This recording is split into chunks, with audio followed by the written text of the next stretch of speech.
Hi friends, ఈ రోజు మనం ఈ వీడియోలో న్యూట్రల్ బ్రేక్ అయితే ఎంత డేంజరో తెలుసుకుందాము.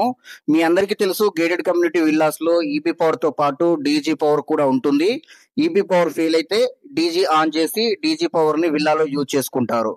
అది ఆటోమేటిక్ గా జరగాలనుకుంటే ఎస్ఈసిఎల్ ని పక్కా యూజ్ చేయాలి. సో ఈ ఎస్ఈసిఎల్ లో 2 కాంట్రాక్టర్స్ ఉంటాయి, అవి 4 పోల్వి. ఒకటి ఈబీకి, సెకండ్ కాంట్రాక్టర్ వచ్చేసి డీజీకి యూజ్ చేస్తారు. సో కస్టమర్ కి ఈబీ సైడ్ కాంట్రాక్టర్ లో న్యూట్రల్ బ్రేక్ అయింది. సో దాని వలన న్యూట్రల్ రిటర్న్ సప్లై వెళ్ళి కస్టమర్ విల్లాలో చాలా ఎలక్ట్రానిక్స్ ఐటమ్స్ పాడవడం జరిగింది.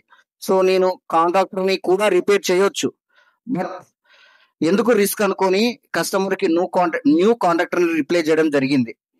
సో కొన్నిసార్లు న్యూట్రల్ ఫెయిల్ అవ్వడం కూడా కాస్ట్లీ అప్లయన్సెస్ ని బర్న్ అయ్యే ఛాన్సెస్ ఉంటాయి. సో మీ అందరికీ తెలుసు, న్యూట్రల్ అనేది సింగిల్ ఫేజ్ సప్లైలో చాలా ఇంపార్టెంట్. సో అది న్యూట్రల్ ఫెయిల్ అవ్వద్దు అనుకుంటే మనం పర్చేజ్ చేసేటప్పుడే బ్రాండెడ్ ఎస్ఎస్సిఎల్ కానీ ఎక్కడ లూజ్ కనెక్షన్ లేకుండా చూసుకోవాలి. సో మనము మీ అందరికీ తెలుసు, ఇప్పుడు ఎల్ఎన్టీ స్విచ్ గేర్ ఎల్కే అయిపోయింది. సో మీకు ఎల్కే ఉన్నా ఎల్ఎన్టీ ఉన్నా రెండు ఒకటే.